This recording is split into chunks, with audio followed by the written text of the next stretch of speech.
tell me a little bit about yourself. What do you do for work? I teach Mandarin at CMU, and I also am the interpreter of the health department over here.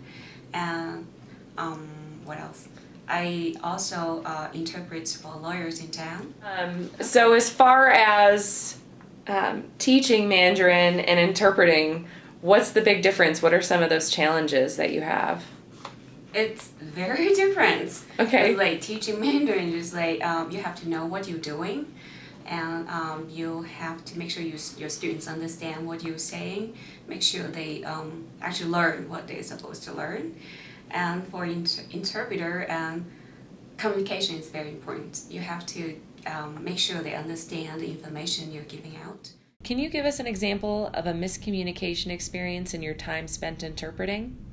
Actually, when I am doing the interpretation work with the health department, I do run into some interesting situations, especially when I come to some technical terms. At the very beginning, I have no idea what is 马柜. Literally means like a horse closet. And it doesn't make any sense for me in English or in Chinese either. So that's why I have to ask the owner, what do you mean by horse closet? So he would explain, this is a horse closet. Oh, and it actually means mid table. So, so you have to know what they are talking about. You have to get into this business to know what is actually going on. You cannot just assume what it means. When were you first contacted about doing interpretation for restaurant inspections, and what were your first thoughts? I like it because I always heard a lot of good things about Chinese restaurants, how American people love Chinese food. I just love it. What were some fears you had, or what made you nervous before you started here and doing interpreting for us? The things that I was really nervous about was like the technical terms, because I never worked with the health department before at that time, and I don't know what kind of technical terms I'm going to run into.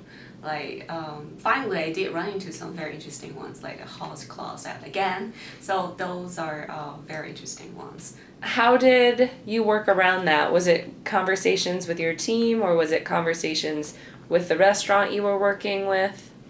I think both, because interpreter is someone that help the other side that doesn't speak the other language to understand each other.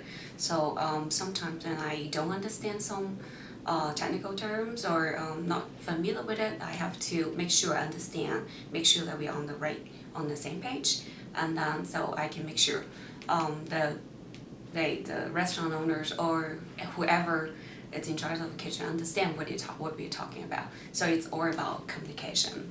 So I want to make sure everything is right. What excited you about the opportunity to work here and interpret? If I could be there, I could help them understand better the situation, and I could explain that we are actually here to help them to do better. We are not picking on them, so they can actually do better. What was the feeling you got from owners and operators when you first started going to the inspections? For the very first time, I got the impression that they were actually really nervous. They are actually scared to see an inspector in the restaurant. I'm not sure they are not confident in what they're doing or something else, but after we were there for several times, we explained what's going on, and we are just helping them to do better, to do things in the right way. So I could actually feel that they are feeling more confident. Sometimes I even got the feeling that the owners or people in the back that is in charge, they are happy that we're here because we are here to help them. What are some dynamics other food inspectors should be aware of within Chinese culture? I do notice that a lot of Chinese restaurants are owned by family over here. So, but the problem is sometimes it's the son of the family or maybe the daughter of the family that's in charge of the back. But the dad doesn't speak English, and the son or the daughter they do. So that's why they're in charge. But when we are going to the back to talk to them, talk to the people that is in charge, that is the son or daughter, and if we totally ignore that the father is actually the person in charge in general, so that could cause some problems. So that's why my suggestion is it is important to make sure the person that is in charge understand what's going on. But when it comes to Chinese culture, you probably need to go through by the dad, make sure he's on the same page too. These restaurants want so badly to be doing things right, but they just don't have the education piece, Yeah. and we haven't been able to provide that before you came on board and helped us. I do think that they do want to get better, so that's why they always want to know, am I doing the right thing? So if you tell me what I'm doing wrong, I'll make sure I'm doing it right next time. So